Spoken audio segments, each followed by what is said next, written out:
Ça me fait plaisir, bonjour. Ça me fait plaisir de revenir et revenir tout souriant comme la semaine dernière. Nous nous étions quittés la semaine dernière dans le sourire. Nous revenons aujourd'hui à notre 35e leçon. C'est bien ça, notre 35e leçon, et vous la voyez bien devant vous. Alors, 35e, il ne nous en restera que 5 à partir de la semaine prochaine.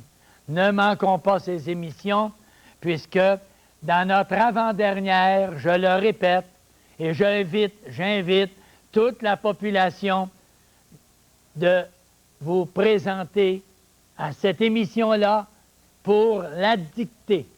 Et cette dictée, nous la corrigerons la semaine suivante. À notre 40e émission, nous corrigerons cette dictée que vous aurez faite et que, j'espère bien, vous aurez appliquée correctement. Et avant d'en venir à cette dictée, il nous faut, rendu à la 35e, 36e, faire un peu certains exercices. Les exercices de la grammaire expliquée, avec le corrigé que vous avez à la fin, vous permettent, ces exercices-là, de maîtriser davantage votre compréhension de la grammaire française. Alors, ce qu'il faut, ce sont les exercices. C'est évident que si, jour après jour ou semaine après semaine, nous prenons de la théorie et que nous ne l'appliquons pas, c'est évident qu'en arrivant avec une quantité de connaissances nouvelles, acquises, peut-être qu'elles ne seront pas suffisamment maîtrisées. Et c'est pour cela que je vous ai répété au cours de toutes les dernières leçons, toutes les dernières explications que je vous présentais, je vous disais, refaisons des exercices. Refaisons nos exercices. Ça ne durera que 15-20 minutes, peu importe. Mais ce qui est important, de refaire, de remettre en pratique la théorie que nous avons acquise. Voyez-vous, la théorie que. Et quand je vois le que, complément d'objet direct, nous avons acquis quoi? Que, mais pour la théorie, féminin singulier, acquise, S-E. Et ça devient tout à fait naturel. Tout à fait naturel. Autrement, si je n'agissais pas comme ça de façon naturelle, je ferais moi aussi des fautes dans ma conversation. Alors c'est à nous de faire ces quelques efforts-là. Et pour faire quelques applications qui vont vous être utiles, vous les avez à la page, bien entendu, dans votre cahier d'exercice, à la page 57. Alors, pour tous ceux qui ont ce cahier, bien, vous pouvez vous en inspirer et on va occasionnellement voir certaines difficultés directement au tableau parce que pour vous et pour moi, les deux amis, le dictionnaire et la grammaire, et pour le professeur, dictionnaire, grammaire et son tableau. Mon tableau. J'en reviens pas. Je n'en reviens pas, mon petit tableau. Il me plaît et j'aime bien m'en servir. Alors, c'est pour cette raison que nous revenons jour après jour à notre petit tableau pour pouvoir appliquer les théories que nous avons acquises.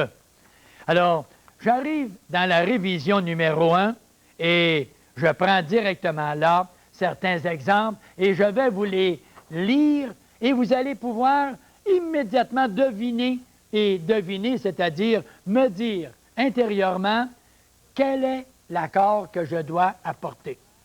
Je dis ceci. Je lis la phrase et vous allez reconnaître. Et quand je vais vous montrer le mot, c'est que ce sera ce mot-là que je voudrais que vous accordiez. Ils nous écriront et nous leur répondrons dès que nous aurons reçu la lettre qu'ils nous auront envoyée. Ils nous écriront. Comment écrivez-vous le mot écriront? Allez-y. Je vous prends. Ils nous écriront. Écriront, le verbe, c'est un verbe qui exprime. Et là, j'en profite pour expliquer à mesure la manière de raisonner. Ils nous écriront, c'est un verbe qui est conjugué, qui fait l'action d'écrire il, troisième personne du pluriel, ONT, à la troisième personne du pluriel, ça finit toujours par un T.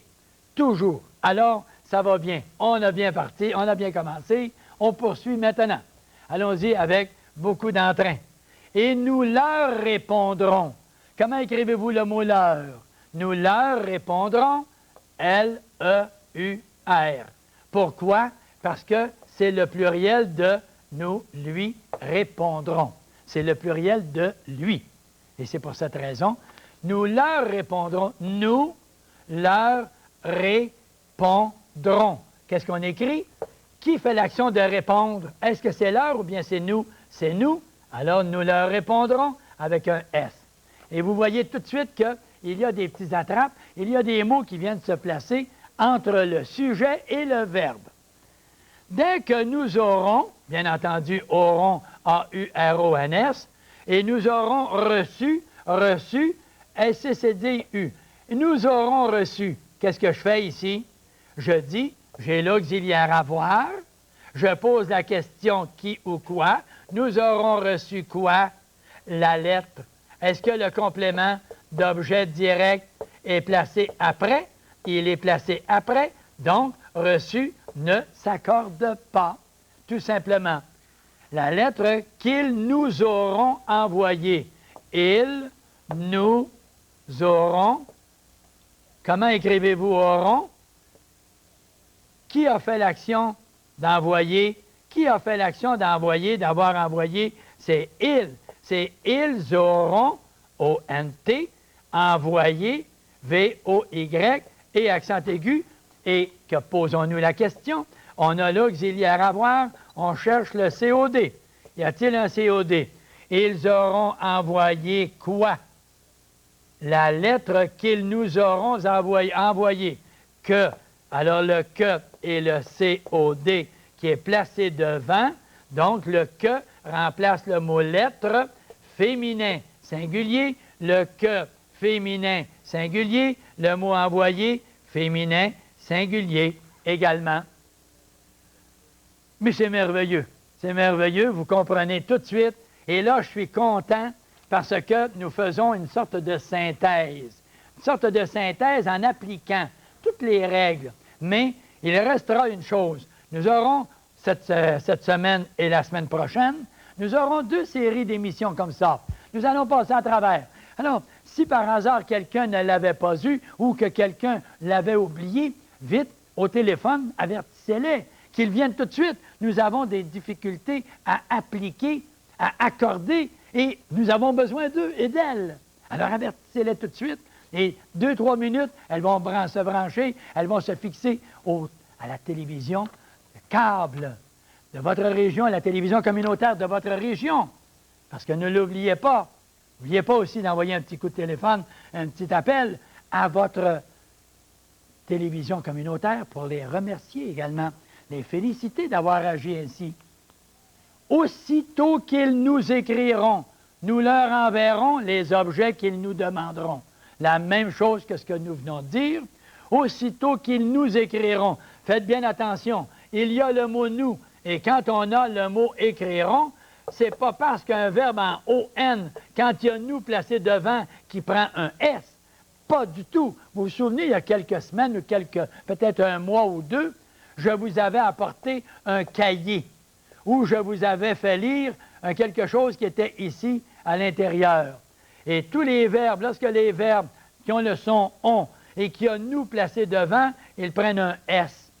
Exemple, nous chantons, nous écrivons. Bien, pas du tout. Pas du tout. C'est que si on dit « ils nous écriront », qui fait l'action d'écrire? C'est « ils ». Ils écriront à qui? Ah, c'est un COI, un complément d'objet indirect. Ils écriront à qui? À nous. Alors, le « il » est le sujet, troisième personne, il finit toujours par un « t ». Et nous leur enverrons les objets qu'ils nous demanderont. Voilà. Alors, cet exemple, il est facile. On a compris le premier, on comprend bien le deuxième. Et quand votre ami, ou quand votre mari, ou votre garçon, ou votre fils va lire ça et qu'il va constater le succès que vous réalisez, ça va être merveilleux. Soyez-en honorés, soyez-en fiers. Il n'y a rien comme d'être capable de dire, maintenant, j'ai maîtrisé la difficulté que je devais traverser. Toi qui condamnes les autres, aimerais-tu que les autres te condamnent? Ah! Toi qui condamnes les autres, comment écrivez-vous? Toi qui condamnes. Comment écrivez-vous le mot condamne? Toi qui condamnes les autres. Qu'est-ce que c'est que je fais? Je dis le verbe ici, condamne. Qui fait l'action? Parce qu'il est conjugué, je pose toujours la même question. Avez-vous remarqué ça? À chaque fois qu'il arrive un verbe qui est conjugué, je dis toujours qui fait l'action de condamner. Tantôt, qui fait l'action d'écrire. Pourquoi ça? Parce qu'un verbe à la forme active, il y a quelqu'un qui fait l'action et c'est le sujet. Et c'est le sujet. C'est pour cette raison que je repose toujours la même question. C'est un petit peu comme quand vous allez dans un zoo. Vous allez faire un tour au zoo. Avez-vous remarqué quand... vous allez dire, qu'est-ce que c'est que tu fais là? Tu es en train de nous raconter quelque chose, là. Quand je m'en vais au zoo, puis je vais voir les petits ours, moi, les ours qui se promènent. Avez-vous remarqué, les ours, ils partent, ça va, ça vient, ils repartent. Puis, ils font toujours la même chose. Ils font toujours le même geste. Bien, ce qui importe. Alors, j'ai l'air d'un petit ours, hein? Bien oui. Ah, c'est comme ça, c'est du français, ça se fait avec de la joie, de la gaieté. Quand je pose ma question avec un verbe qui est conjugué, je pose toujours ma même petite question. Je lui dis, qui fait l'action de? Alors, qui fait l'action de condamner? C'est qui? Et pourquoi qui? Regardez le mot qui est placé où? Devant le verbe. Et c'est lui qui est le sujet. Mais qui? Qu'est-ce qu'il a devant? Le mot toi, la deuxième personne, la personne à qui je parle. Si c'est la personne à qui je parle, le qui va être à la deuxième. Donc, le verbe va être lui aussi à la deuxième. Je suis essoufflé, là. Je suis essoufflé parce que j'ai fait le petit ours. J'ai fait le petit ourson et j'ai sauté. Alors, je pose ma question toujours de la même façon. Mais qui a fait l'action de condamner? C'est qui? Mais pour toi. Alors, je vous félicite. Vous me trouvez comique? Non. Des fois, c'est peut-être pas toujours comique, là. Je m'en excuse. Si à l'occasion, des fois, madame, là, monsieur, vous dites, « Ah là, tu exagères, là. Marcel, tu exagères. » Non.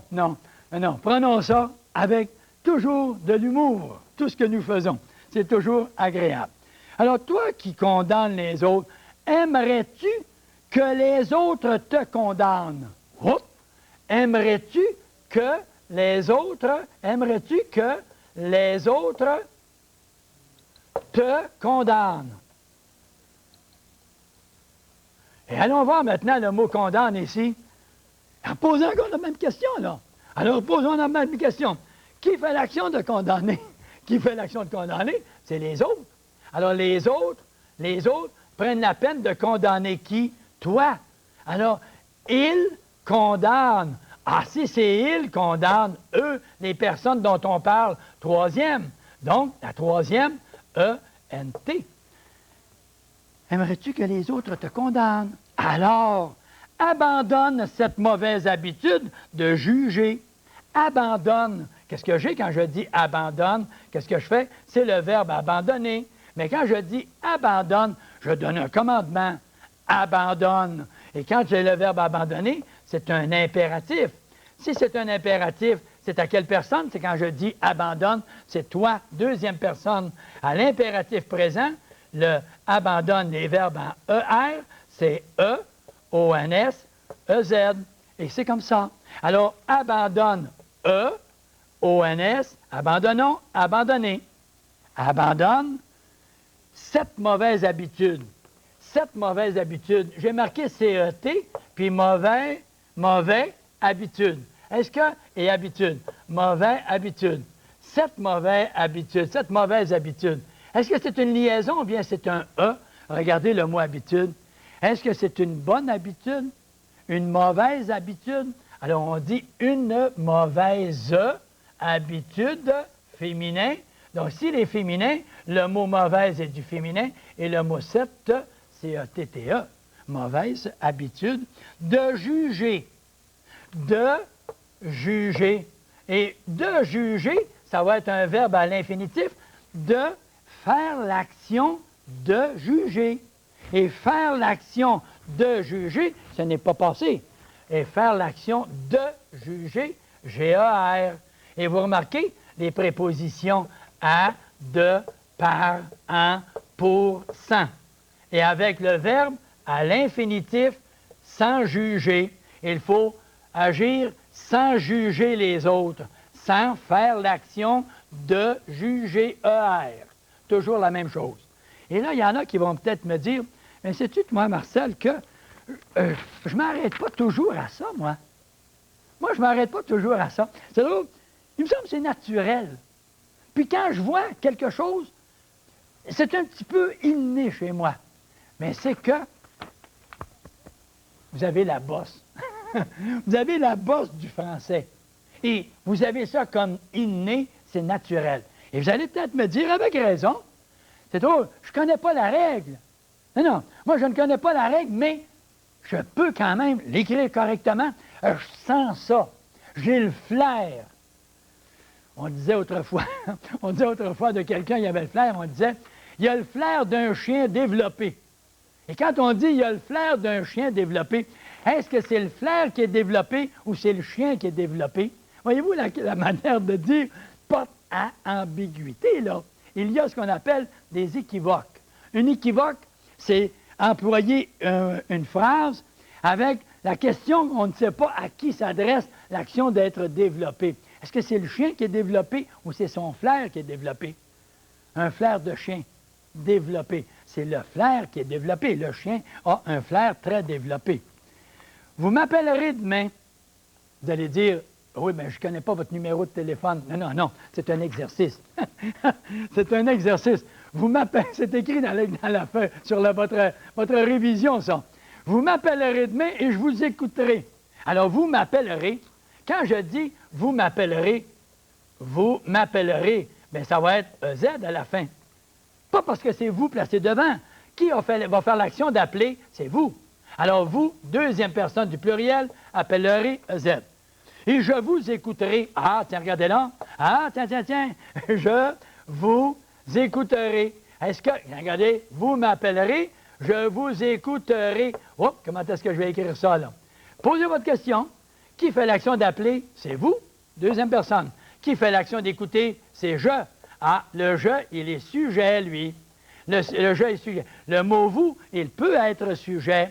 Ça arrive. Regardez ici, vous m'appellerez. Vous est le sujet de appellerai. Mais ici, j'écouterai qui? Vous. Ah, ça, c'est un COD. Et c'est parfait, ça. Parfait. Je vous écouterai AI. Automatiquement. Je vous écouterai AI. Alors, vous voyez tout de suite, c'est précieux ce que l'on voyait. Hein? Quelqu'un qui m'avait dit aux alentours de la 16e ou 17e leçon, moi, Marcel, c'est pas des compléments directs que je veux avoir, moi. Il me dit, moi là, explique-moi comment écrire correctement. Ben oui, mais à la 17e, 16e, 17e, 18e leçon, il était important de reconnaître nos COD, notre complément direct.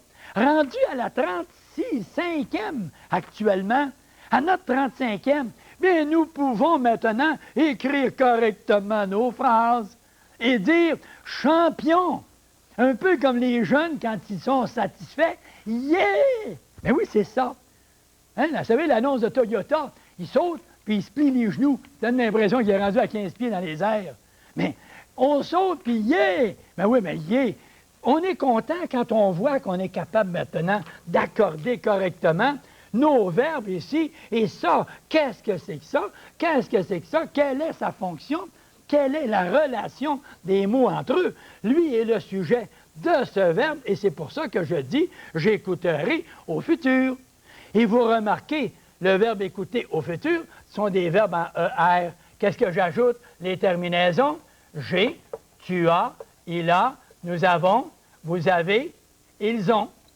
Alors, j'écouterai, tu écouteras, il écoutera, nous écouterons, vous écouterez, ils écouteront, et c'est le futur simple avec le verbe à l'infinitif.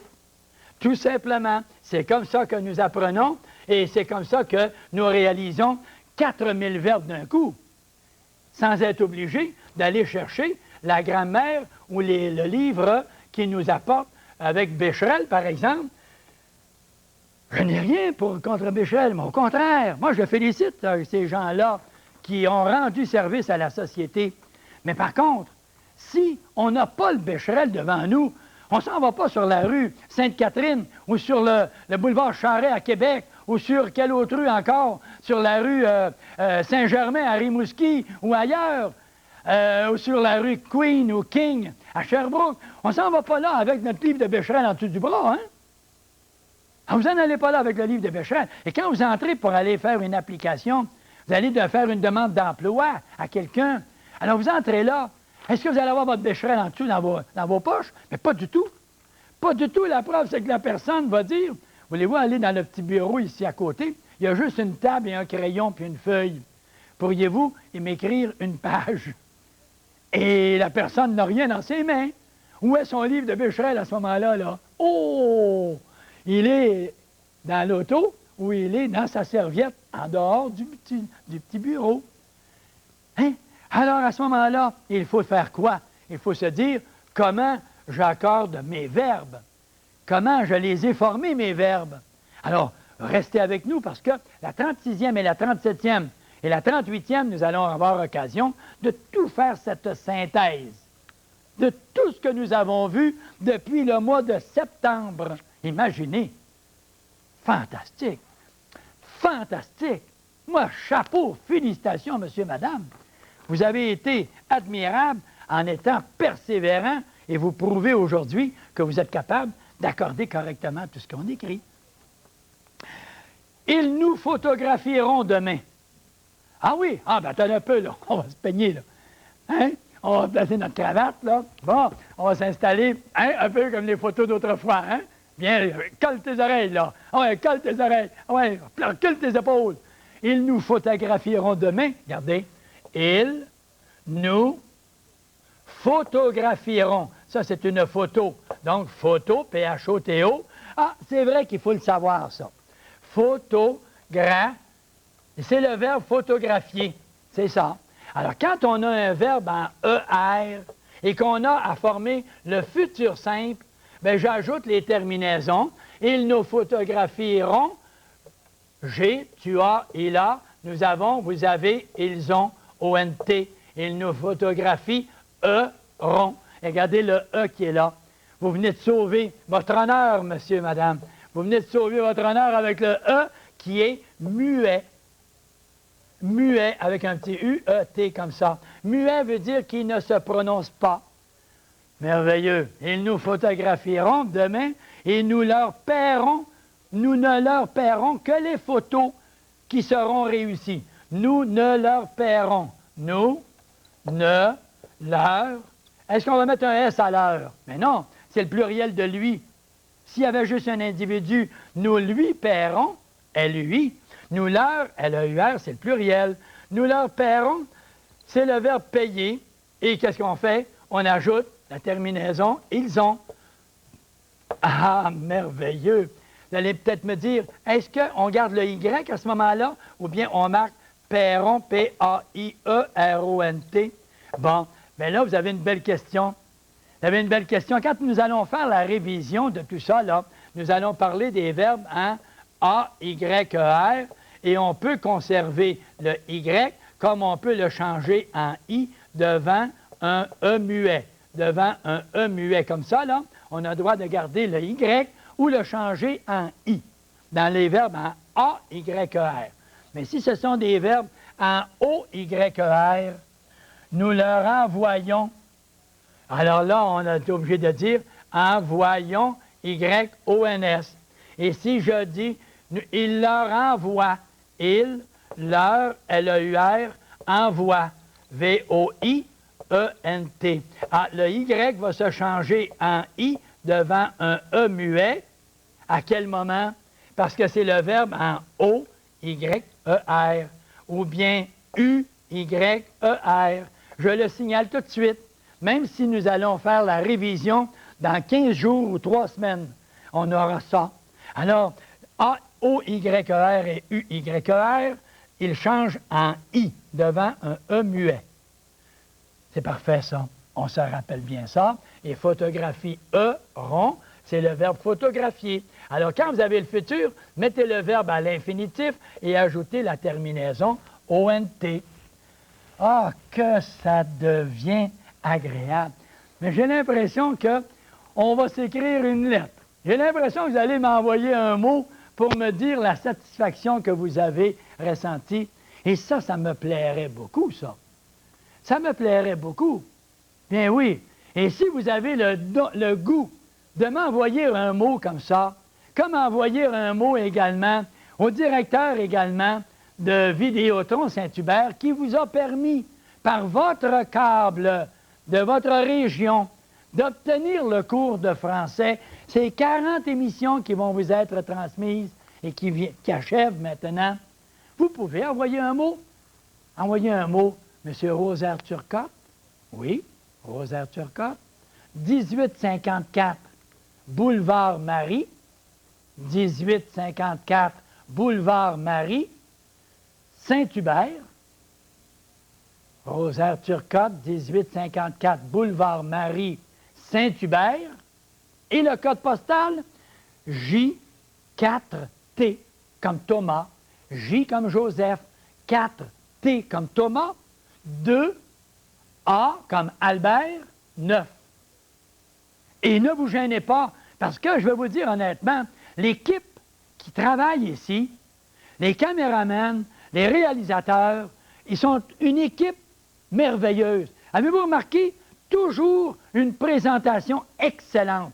On a réussi avec un individu comme moi, aux cheveux gris et tout ça, les lunettes et tout, on a réussi à faire quand même, comme disait mon grand-père, comme disait Pépère, on a fait un beau portrait.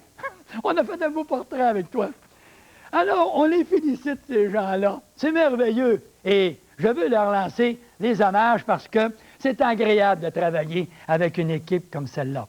Alors, je vous le dis, et si vous voulez m'envoyer un mot, envoyez-le à l'adresse ici, soit à Saint-Hubert, ou encore à la toute fin, la dernière émission, je vous donnerai mon adresse également si vous voulez m'adresser un mot directement. Voilà, à la dernière seulement. Alors, il m'écrit et il me prie de lui prêter les quelques revues que j'ai achetées. Il m'écrit et il me prie de lui prêter. Il m'écrit. Qu'est-ce que je fais? Il m'écrit. Alors, il m'écrit, c'est à l'indicatif présent. Donc, n'oubliez pas votre petit tableau de la page 66 dans votre grammaire, la grammaire expliquée. E, E-S, E. Il m'écrit, E, mais pas du tout. C'est le verbe en RE. Ah! Bon. Alors, si c'est le verbe en RE, alors tous ceux-là qui sont ici, S, S, T. Il m'écrit, c'est celui-ci. Et si c'est celui-ci, il m'écrit avec un T. Tout simplement, c'est la troisième personne. Il m'écrit et il me prie. Il me prie. Il me prie. Alors, ben oui, mais allez voir quel verbe, là. Lequel des groupes, là? Est-ce que c'est un verbe en DRE qui est ici à la fin? Est-ce que c'est un verbe en RE ou IR ou tout ça? Ou en IR ou en ER? Et c'est le verbe prier. C'est le verbe prier. Il me prie. Le verbe prier. Alors, si c'est le verbe prier, il me prie, P-R-I-A. Voyez-vous? Il m'écrit avec un T et il me prie, P-R-I-E. Il me prie comme ça, P-R-I-A. Ah, c'est comme ça que nous devons C'est comme ça que nous devons raisonner. Et pourquoi je donne cette leçon-là sous cet angle-là? C'est que je vous permets, à ce moment-là, de bien comprendre comment, en réalité, il nous faut raisonner les différentes situations que nous rencontrons lorsque nous écrivons. Et même lorsque nous lisons. Lorsque nous lisons, pourquoi a-t-il écrit ceci ou cela? Et c'est ça qu'il nous faut. Alors, ne vous gênez pas. Lorsque vous avez un texte que vous lisez, ne vous gênez pas. Travaillez-le et vérifiez s'il y a des fautes. Et à l'occasion, discutez avec les autres de la maison ou encore avec des amis pour savoir comment écrire le mot. Ah oui, c'est ça. C'est très, très important. Très, très important. Alors, on arrive avec ce que nous appellerons maintenant notre petite expression. L'expression, je ne l'ai pas ici, mais je me rappelle cette expression. On disait, par exemple, hein, il faut battre le fer quand il est chaud. Il faut battre le fer quand il est chaud. Qu'est-ce que ça veut dire? Est-ce qu'il faut battre le fer à repasser, quoi? Pas du tout. Ce n'est pas le fer à repasser. À quel moment qu'on va battre le fer, d'abord? Moi, je n'ai jamais vu quelqu'un battre le fer. Mais c'est une expression d'autrefois. Et qu'est-ce qu'on disait autrefois? Lorsque, par exemple, les individus travaillaient et on allait les voir travailler, ils avaient le feu et ils avaient une poignée, ils tournaient la poignée et en tournant, ils amenaient de l'air et on faisait aviver la flamme. Et quand on voulait travailler le fer, une tige de métal, et la recourber, on n'était pas pour la recourber en forçant comme ça, on l'envoyait dans le feu. Et quand on l'envoyait dans le feu, on la mettait à blanc. Et le fer était chauffé à blanc. Qu'est-ce que ça veut dire encore l'expression « le fer est chauffé à blanc » ? Ça veut dire que le fer qui est solide devient, avec la chaleur intense, rouge. Et encore plus intense, il devient blanc. Et à ce point que vous pouvez même l'étirer. Essayez d'étirer une barre de fer. Vous ne serez jamais capable. Mais envoyez-la dans le feu. Et à ce moment-là, le forgeron, quand il travaille le fer à cheval, qu'est-ce qu'il fait? Il prend la tige de métal et avec son marteau, il va frapper directement sur le métal et il va aplatir son métal, sa tige de métal, et il va lui donner, pendant qu'il est chaud, avec des grosses pinces, il va le tourner, il va lui donner la position, la forme du fer à cheval. Alors, il faut battre le fer quand il est chaud. Ça veut dire, c'est au moment où toute l'activité se produit, là, qu'il faut réaliser quoi? Les activités qu'on a à produire. Il faut y mettre l'ardeur. Il faut battre le fer quand il est chaud. Il faut mettre l'ardeur, la bonne volonté, le cœur à l'ouvrage. Comme là, actuellement, nous avons 40 émissions. Nous sommes rendus à la 35e. On dit que cette année, on bat le fer quand il est chaud. C'est le temps. Parce que l'an prochain, aurez-vous encore une autre émission comme ça? On l'ignore, là. On ne le sait pas. Dans certaines régions, c'est la première fois que l'émission passe. C'est la première année. Dans d'autres régions, c'est la deuxième. C'est peut-être la troisième fois. Région de Montréal et la Rive-Sud, c'est la troisième fois. La première fois, le français est rendu facile. Imaginez-vous que j'ai expliqué que c'était facile d'apprendre le français. Est-ce que j'avais raison? Oui. Regardez, aujourd'hui, vous êtes capable de maîtriser votre français. Et l'année dernière, le français à la portée de tous. À la portée de tous. Ça veut dire que aussi bien jeunes que non, moins jeunes, ou adultes, ou comme moi, hein, d'un certain âge, et comme vous peut-être aussi d'un certain âge, tout le monde peut prendre le cours de français et comprendre, et après ça, prendre un beau livre et être capable de lire avec agrément et dire que c'est beau ce qu'il vient de nous raconter là. Les deux patineuses au milieu du ruisseau, loin des oreilles tendues pour tout savoir, bavardaient chacune leur tour, penchant la tête de côté, sans tourner le visage, comme font les sœurs. Oh, c'est beau comme tout, c'est un bijou. Je vous le rappelle, le livre Adagio, Félix Leclerc. Prenez la peine d'aller chercher ça. Ça vaut la peine, c'est un agrément. Alors, battre le fer quand il est chaud, ça veut dire que lorsque c'est le temps d'améliorer notre français, nous y allons, leçon après leçon, semaine après semaine, et c'est notre 35e. Alors, il nous en reste encore 5. On bat le fer quand il est chaud. C'est le temps de régler le problème. À tous les décrocheurs, c'est le temps de régler votre problème. Et là, vous allez être capable de dire, je peux maîtriser ma langue française. Je suis capable maintenant de comprendre mes problèmes de mathématiques. Quelqu'un me disait ça l'autre jour. Il m'a dit, sais-tu que moi, j'ai connu des individus qui ont été, c'était des bols, des bolés, comme on appelait. Hein? On emploie l'expression, des bolés, des brillants. Brillants en mathématiques, dans des travaux de mathématiques, en algèbre, géométrie, tout ça. Mais lorsqu'il arrivait le temps de faire des problèmes de raisonnement, l'individu qui n'était pas fort en français, qui était très faible en français, arrivait devant le problème, puis n'était pas capable de résoudre son problème. Pourtant, c'est un type qui a la bosse des mathématiques. Vous savez où est-ce qu'elle est, la bosse des mathématiques? En quelque part, là. Vous savez où, là? Bon, l'individu il a de la facilité en mathématiques. Mais c'est ça. Mais comment se fait-il que l'individu n'est pas capable de résoudre des problèmes? C'est que son français, il ne le maîtrise pas. Et il y a des individus qui vont vous dire, moi, je n'ai jamais lu un livre. C'est bien compréhensible qu'on a de la misère à parler français et à bien l'utiliser. C'est sûr, on va avoir de la misère.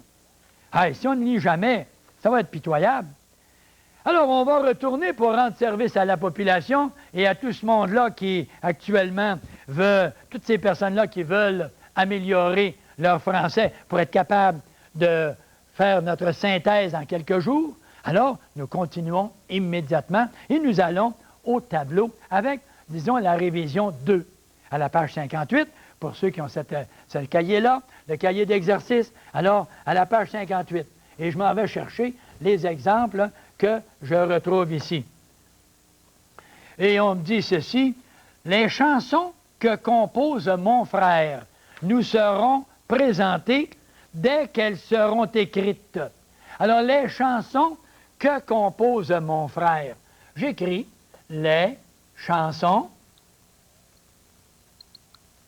que... Ah, le que, je vois tout de suite un COD. Je vois tout de suite un COD. Que compose, je vais le marquer comme ça, mon frère. Les chansons que compose mon frère nous seront présentées. Présentées. Grand Dieu, Marcel, on a mis des accords, toi, là. Dès, on va aller à côté, on viendra tantôt ici. Dès qu'elles seront, hein? Encore un autre. Dès qu'elles seront écrites,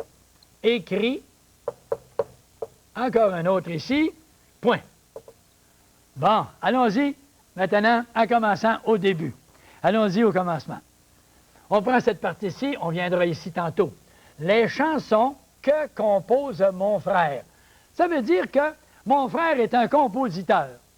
Il fait l'action de composer. Qui fait l'action de composer? Qui fait l'action de composer? C'est mon frère. Donc, mon frère, on parle de quelqu'un, donc c'est il.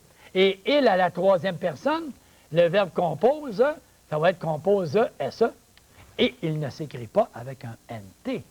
Même si j'ai les chansons à l'avant du verbe compose, ça ne veut pas dire que compose SENT, là. Qui fait l'action de composer? C'est mon frère. Et mon frère, il compose quoi? Allons poser la question quoi après le verbe. Vous allez avoir la réponse, complément direct, que. Il compose quoi? Que, mais pour les chansons. Ah, c'est tout simplement ça. Alors, les chansons que compose SE, mon frère, nous seront présentées. Le mot seront présentés, qui ça qui seront présentés?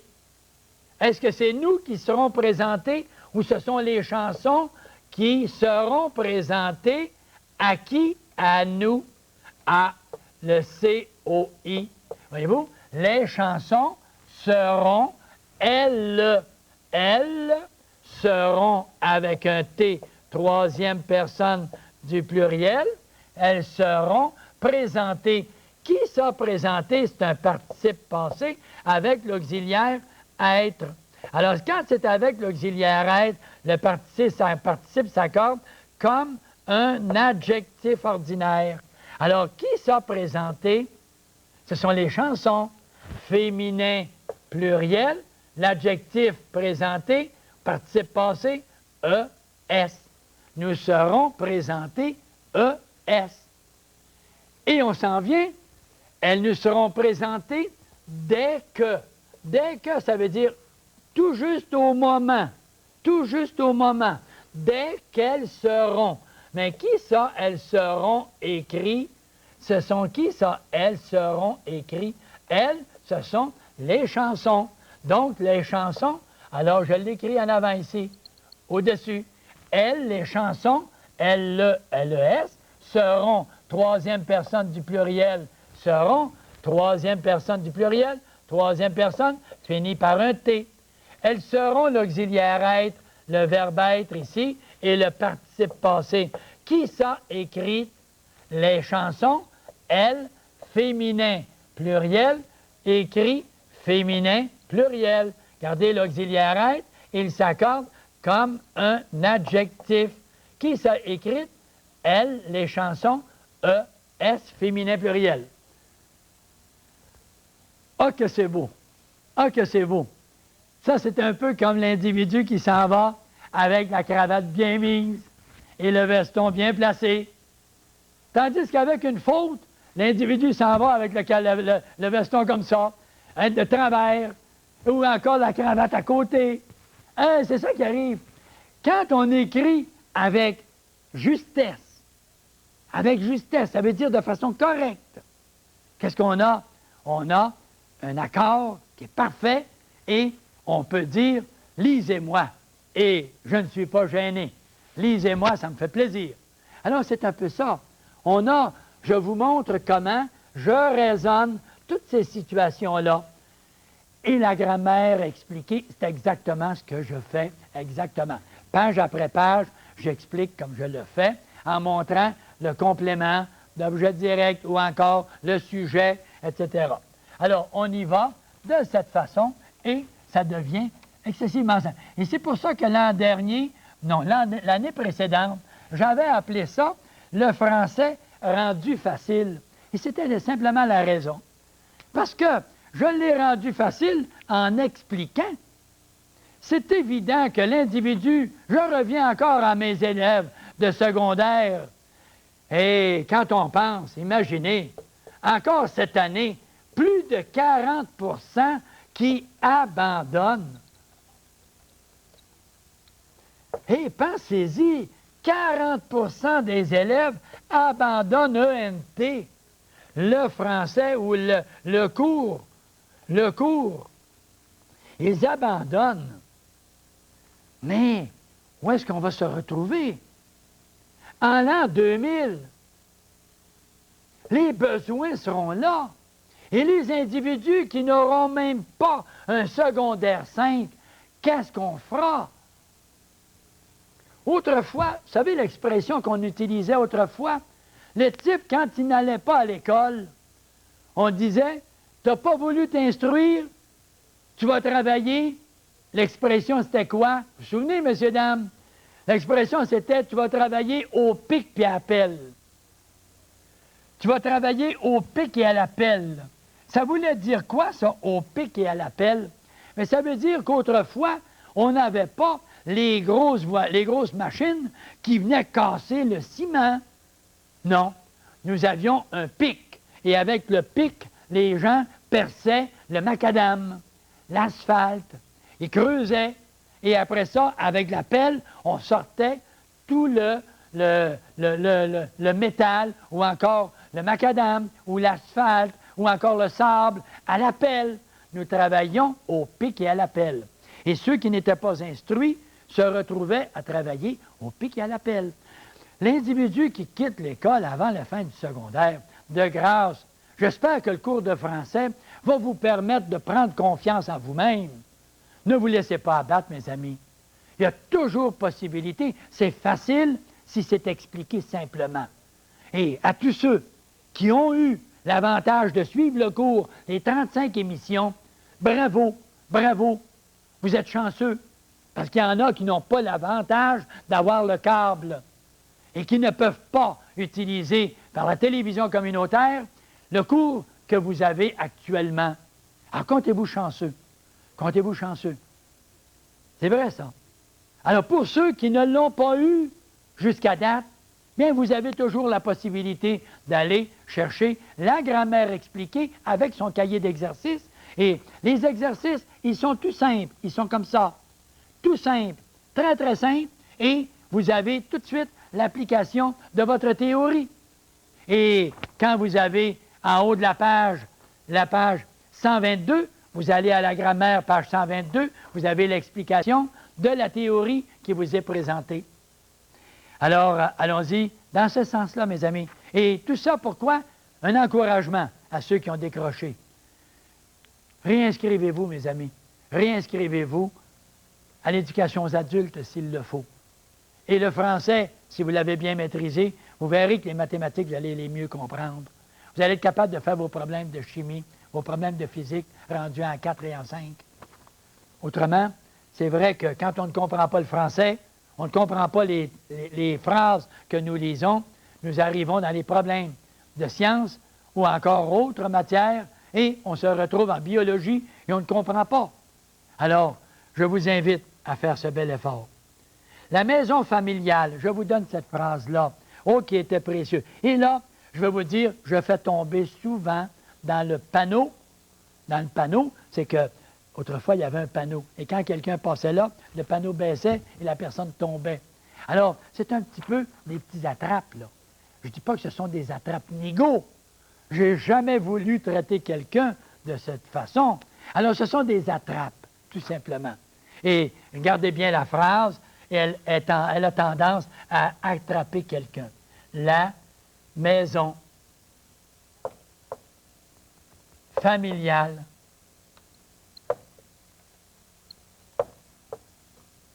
est le lieu où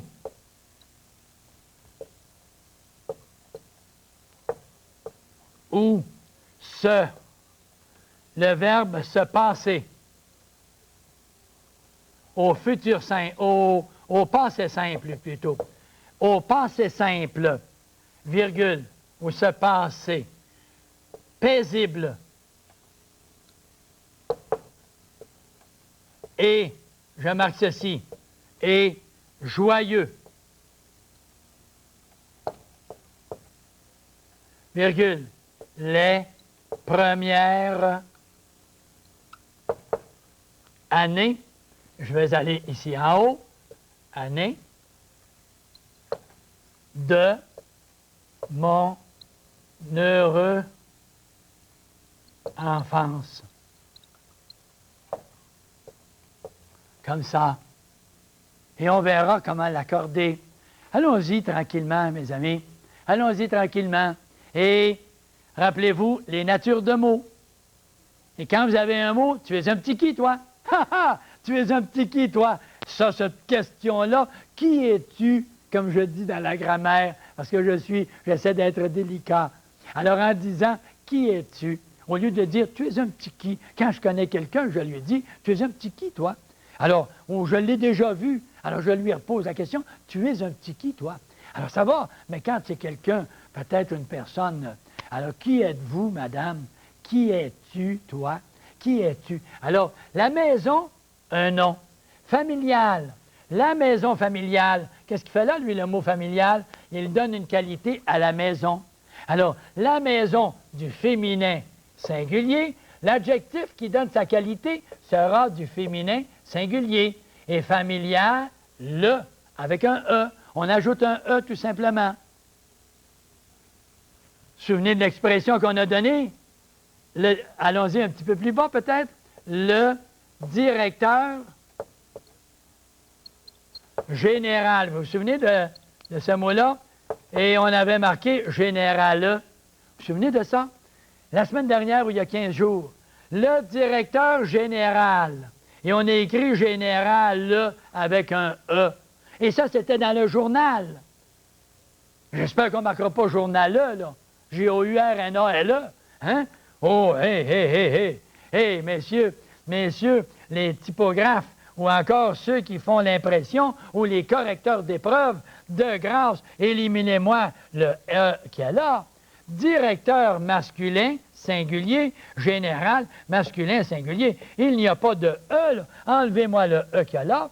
Vous allez dire, ah, ben moi, j'ai de la misère en français. Hé, arrêtez un peu, là. On a commencé à marcher depuis quelque temps, là. On est rendu concours, là. On est rendu à un rythme, là. On ne peut pas se permettre d'agir ainsi. Alors, on revient à notre texte en haut. La maison familiale avec un E, bien entendu, est le lieu. Est le lieu où se passe, le verbe passer au passé simple. Le lieu où se passa, où se passèrent, se passant, se passèrent. Mais qui ont fait l'action de se passer? Qu'est-ce qui se passait? Paisible et joyeux, les premières années. Oh! Je vois le sujet, les premières années. Qu'est-ce qui se passèrent? Qui ça qui se passèrent? Ce sont les premières années qui se passèrent paisibles et joyeuses. Ah, ben là, je reconnais. Alors, où se passait, accent grave, R-E-N-T. Pourquoi troisième personne du pluriel? Parce que, qu'est-ce qui se passèrent? Qui faisait l'action de se passer? Ce sont les premières années. Les premières années. Alors, ce sont elles qui se passèrent. Alors, le où, est-ce que c'est l'endroit? Si je le montre, et c'est l'accent. Eh oui, vous voyez, je le montre. Alors, quand je le montre, il y a un accent. Et c'est l'endroit, le lieu. Alors, je le montre là-bas, donc c'est le lieu, l'accent grave. Alors, enlevons celui-ci et gardons seulement où se passèrent paisible. Qu'est-ce que c'est que le mot paisible? Qu'est-ce que le mot paisible? C'est une qualité que je donne à quelqu'un. Quand on dit, on arrive au chalet et que c'est paisible ici, que c'est calme, paisible, c'est la vraie paix. Alors, c'est une qualité que je donne. Alors, qui ça paisible? Les premières années. Alors, qui ça paisible? Les années. Alors, paisible au pluriel, parce que les années est au pluriel. Et joyeux. Mais qui ça joyeux? Est-ce que c'est la maison qui est joyeuse? Non. Ce sont les premières années de mon enfance. Alors, les premières années heureuses. Et qui ça heureuse? S-E-S. Pourquoi? Les premières féminin pluriel. Années féminin pluriel. Alors, joyeuse, féminin pluriel. Tout simplement. Et on s'en vient en haut. Les premières années de mon heureux parce que le mot enfance est du féminin singulier, donc le mot heureux sera féminin singulier, heureuse, les années de mon heureuse enfance. Une belle phrase, hein? Une belle phrase, ça, que je trouve ça intéressant quand j'analyse ces choses-là. On regarde, quand je disais au début du cours, et que je disais, c'est important qu'on saisisse la relation des mots entre eux. Mais la relation des mots entre eux, mes amis, c'est ça que ça veut dire. C'est que c'est ce travail-là que nous faisons. Alors, je vous remercie de m'avoir donné confiance au début, quand je vous ai dit, nous connaîtrons la nature des mots, nous reconnaîtrons la fonction des mots et nous reconnaîtrons la relation des mots entre eux. Et c'est comme ça que nous avons appris notre français et nous avons surtout compris notre français. Parce qu'avant d'apprendre, il nous faut comprendre. La grammaire expliquée, c'est le moyen de quoi? C'est le moyen de nous permettre de comprendre les explications que nous avons données. Et c'est pour cette raison que j'ai fait l'effort personnel du petit Québécois, le grand Québécois, je mesure 6 pieds.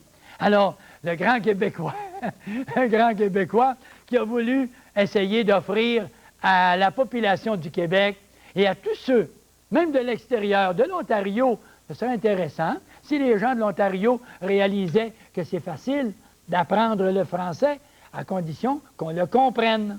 Voilà. Et je termine un petit peu avec tout ça simplement en précisant un petit exemple que je m'en vais tout simplement vous lire. Pas long. Un petit exemple que Martine Bourdage, m'avait fait également dans ce temps-là, une maison bouleversante. Ce ne sera pas long parce qu'il ne nous reste que quelques secondes ou quelques minutes. Ce furent les carreaux de la voiture parcourant le chemin raboteux qui m'éveillèrent. Ce furent les carreaux de la voiture parcourant le chemin raboteux qui m'éveillèrent. Un superbe paysage champêtre s'offrait à mes yeux encore ensommeillés. Point suspensif. Mais que c'est beau, ça. Soudain, au détour de cette route campagnarde, j'entrevis une maisonnette tellement délabrée que la voiture même s'arrêta. Je courus donc vers l'objet intriguant. Arrivé sur les lieux, j'observai ce taudis d'un regard réprobateur. Beau mot adjectif, hein? Dieu, que cela faisait pitié. Les planches à demi pourries se détachaient çà et là. Est-ce qu'on peut composer à l'âge de 13 et 14 ans? Championne, ces demoiselles. Championne. Merveilleux. Alors, en lisant, on apprend à écrire et on apprend à composer. Alors, on termine avec ceci. Une bonne petite pensée et félicitations encore à tous ces élèves qui avaient si bien rédigé leurs idées. Et c'est en lisant qu'on applique. On dit ceci: si tu veux connaître la valeur de l'argent, essaie d'en emprunter. À la prochaine.